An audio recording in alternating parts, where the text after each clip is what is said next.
Vamos começar mais um aula aberta com o professor Paulo Battaglini. O tema de hoje é o quê? Fonema e letra. É o que iremos trabalhar na nossa aula de hoje. Então vamos lá. Fonema e letra representam, em sequência, o som da fala, né? O som da fala, que nem agora estou falando, é o som que eu estou emitindo, e os sinais gráficos, ou seja, a escrita, tá? No caso, a escrita, né? A letra, no caso, sinais gráficos, através da escrita. Os fonemas, eles são unidades sonoras que compõem um discurso ou fala, que são representados através de barras oblíquas. As letras, por sua vez, são sinais gráficos que tornam possível a escrita. Juntas, de forma ordenada, as letras constituem o alfabeto. O alfabeto, né? Que as professorinhas colocam lá o alfabeto, né? De A a Z. Em cima da lousa, aquele é o alfabeto, tá? Para trabalhar a alfabetização com os pequenininhos. Então vamos lá, vamos para um exemplo aí. A palavra coçar. Coçar. A palavra coçar, ela tem 5 letras, tá? E a de ela ter 5 letras, ela também tem 5 fonemas, tá? Por quê? Vamos lá. Coçar. C-O, C cedilha, A-R. 5 letras, né? 5 letras. E automaticamente também 5 fonemas. Vamos para outro exemplo. A palavra máximo. Máximo. Ela tem 6 letras. E também tem 6 fonemas. Só que temos que representar como o fonema é como realmente é emitido o som e o outro, né? O receptor, como ele vai receber a unidade sonora do que o outro, né? Do que o outro, o enunciador, ele emitiu a palavra. Como ele vai receber esse efeito sonoro? Também 6 fonemas. Ok? Então, temos mais um exemplo aí. No caso aí, ou seja, a letra e o fonema, eles, né, têm o mesmo número, tá? A mesma quantidade aí, né, de letras e de sons. Vamos para um outro caso, né? A palavra acesso. A palavra acesso, ela tem 6 letras. Ela tem 6 letras, mas e aí, a quantidade de fonemas é a mesma? Não. A quantidade de fonemas é somente, vamos lá, palavra acesso, tem 6 letras. E tem 5 fonemas. Ou seja, a unidade sonora, somente 5 fonemas. Vamos lá então, a palavra acesso. Vamos lá soletrando então. Vamos lá. A-C-E-S-S-O. 6 letras. Ao você emitir, não tem 6 letras, né? Passa a ter somente 5 fonemas. Ou seja, A-C-E-S-O. Ou seja, o duplo S você acaba emitindo como somente um. Então acontece dessa forma. Outro exemplo aí para quem gosta de futebol. Vamos lá. Chute. Chute. Do verbo chutar. Chute é com C-H-U-T-E. Ou seja, 5 letras. Ao você pronunciar, é como se fosse com X. né? Vamos lá, baixinhos, como se fosse X, né? Então, X, U, T, E. Ou seja, 4 fonemas. Ok?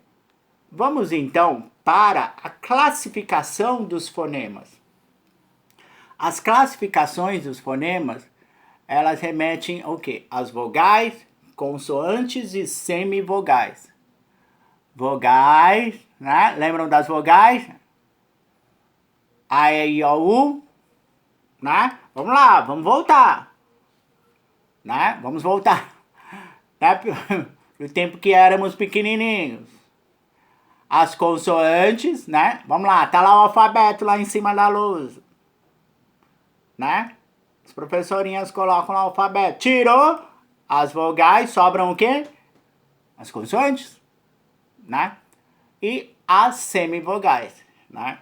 Vamos lá. As vogais são sons emitidos sem obstáculos, né? Sem empecilho. Somente pela boca. A, E, I, O, U.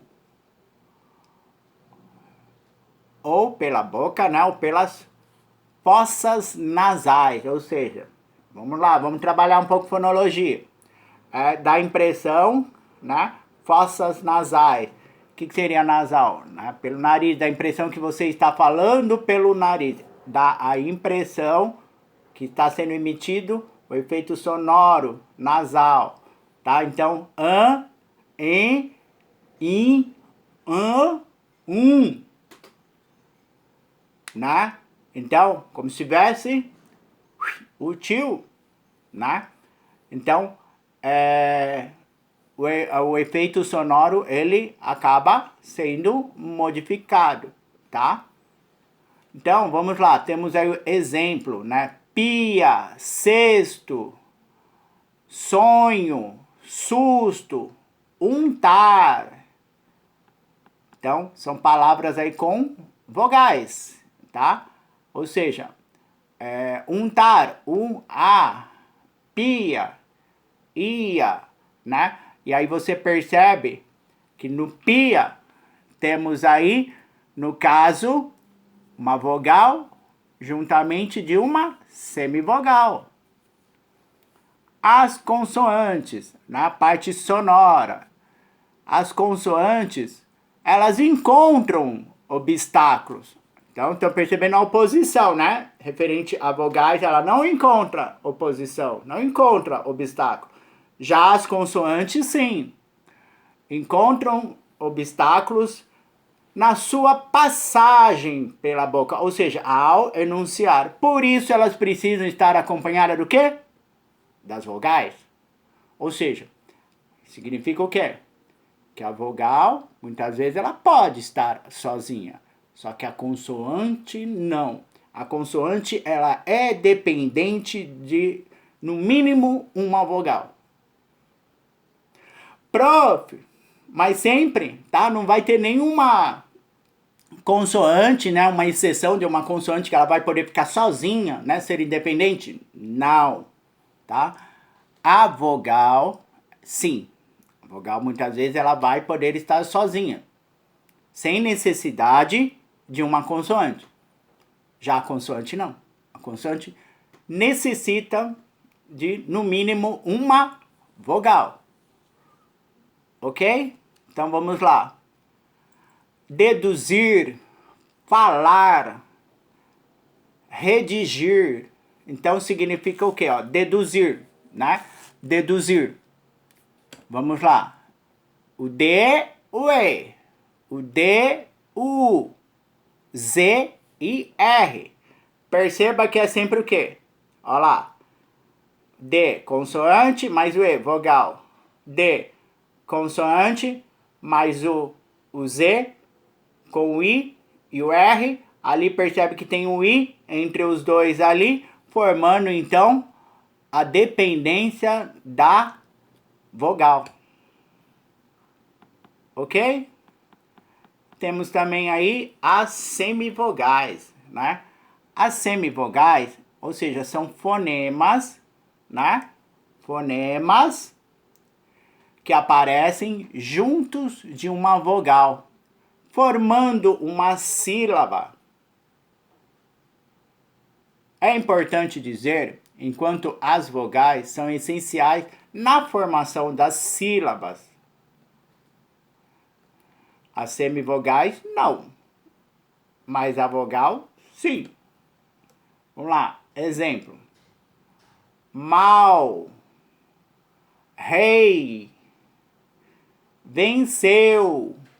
Então percebe que tem a vogal e a semivogal. Vogal e a semivogal, tá? Então vamos lá. Mal.